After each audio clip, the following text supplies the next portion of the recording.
Everyone, welcome into my class. और हम अपने अकाउंटिंग इक्वेशन के टॉपिक को आगे बढ़ाते हुए आज कुछ नई ट्रांजैक्शन सॉल्व करेंगे, जिसमें हम देखेंगे कि जो अगर गुड्स हम बेच रहे हैं तो उसमें यदि पेमेंट जो है वो पूरा नहीं मिल रहा है या प्रॉफिट पर हम उसको सेल आउट कर रहे हैं तो हम उसको ट्रीट कैसे करेंगे।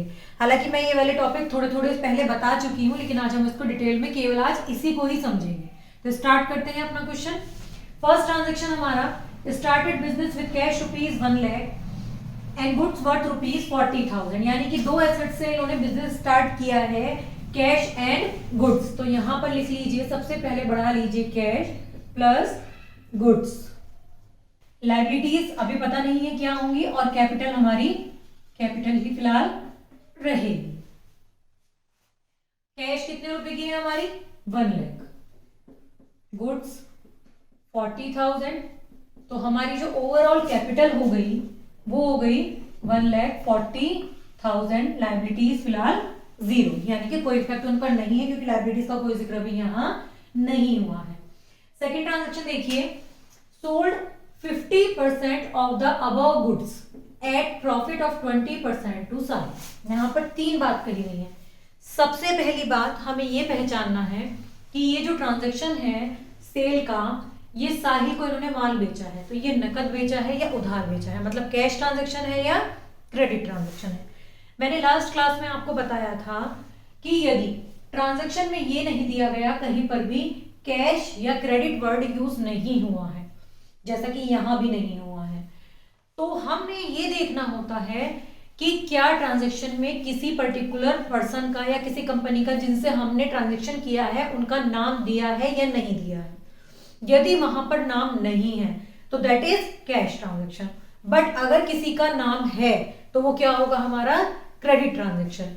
यहां पर लिखा है sold 50% of the above goods at profit of 20% to Sahil.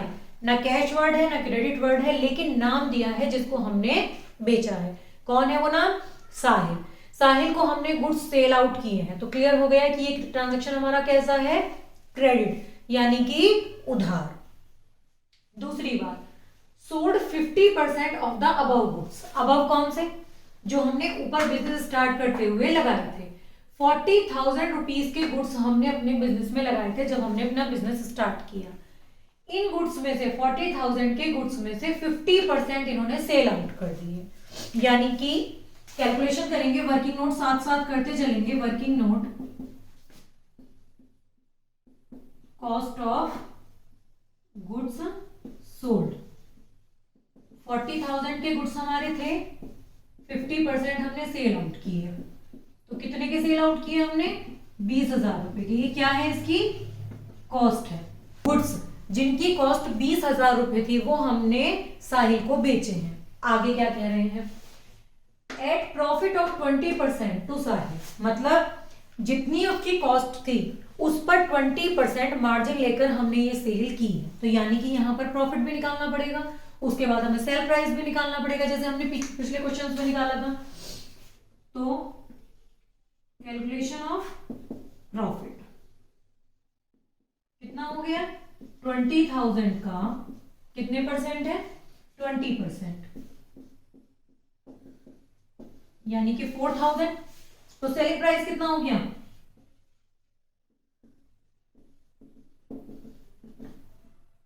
20,000 plus 4,000 equal to 24,000। ये हो गया हमारा सेलिंग प्राइस। ये कॉस्ट है, ये प्रॉफिट है और ये हमारा सेलिंग प्राइस है। यानी कि 20,000 रुपए के गुड्स हमारे पास से कम हो, मतलब जिस गुड्स की कीमत जो है, वो जो लागत है वो 20,000 रुपए है, तो सबसे पहले क्या करेंगे? गुड्स में से 20,000 रुपए माइनस कीजिए। ये हो गए हमारे 20,000 माइनस। ठीक। दूसरी बात, ये ट्रांजैक्शन हमारा क्रेडिट है। क्यों? क्योंकि हमारे यहाँ पर ना तो यहाँ कैश कहीं लिखा ही नहीं है और पार्टी का नाम भी दिया है कि हमने साहिल को बेचा, तो ये हमारा क्रेडिट ट्रांजैक्शन है, यानी कि साहिल हमारा देनदार बन गया 24,000 रुपए का। हमने साहिल को उधार माल बेचा है, 20,000 रुपए उस माल की लागत है, 4,000 रुपए हमने उस पर प्रॉफिट अर्न किया है, टोटल 24,000 रुपए साहिल हमें देगा।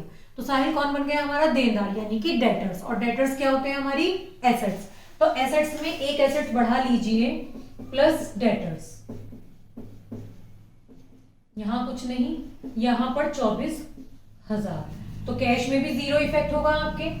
अब 24,000 रुपए आपके बढ़े क्योंकि साहिल आपको फ्यूचर में पे करेगा। 20,000 रुपए के आपके पास से गुड्स कम हुए, 4,000 का हुआ हमें प्रॉफिट, तो वो प्रॉफिट कहाँ जाएगा, लायबिलिटीज में, नो इफेक्ट, और ये 4,000 रुपए आपके ऐड हो जाएंगे कैपिटल में।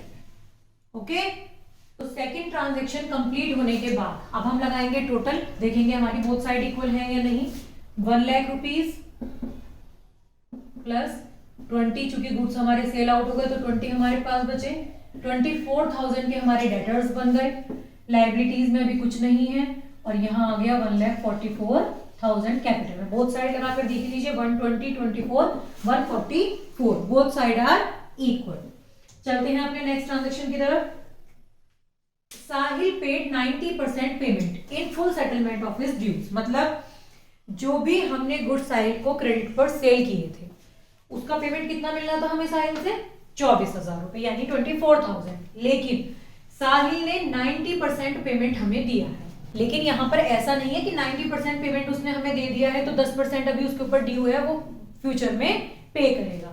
एक्चुअल में ऐसा नहीं है, यहाँ पर वर्ड लिखा हुआ है फुल सेटलमेंट। मैंने आपको पिछली क्लासेस में बताया है, कहीं पर भी full settlement, final payment, full and final payment, अगर ऐसे वर्ड्स आते हैं इट मींस कि आपके जो ड्यूज हैं वो क्लियर हो गए हैं, जो भी अमाउंट में अप एंड डाउन हुआ है, जो भी कम रिसीव हुआ है वो आपका कहाँ जाएगा, डिस्काउंट में। जैसा कि यहाँ हुआ, हमें साहिल से लेने थे 24,000 रुपए, लेकिन साहिल ने पेमेंट किए हैं अपने ड्यूज के 90% अमाउंट। तो सबसे पहले हम ये निकालेंगे कि साहिल से हमें कितना पेमेंट मिला है।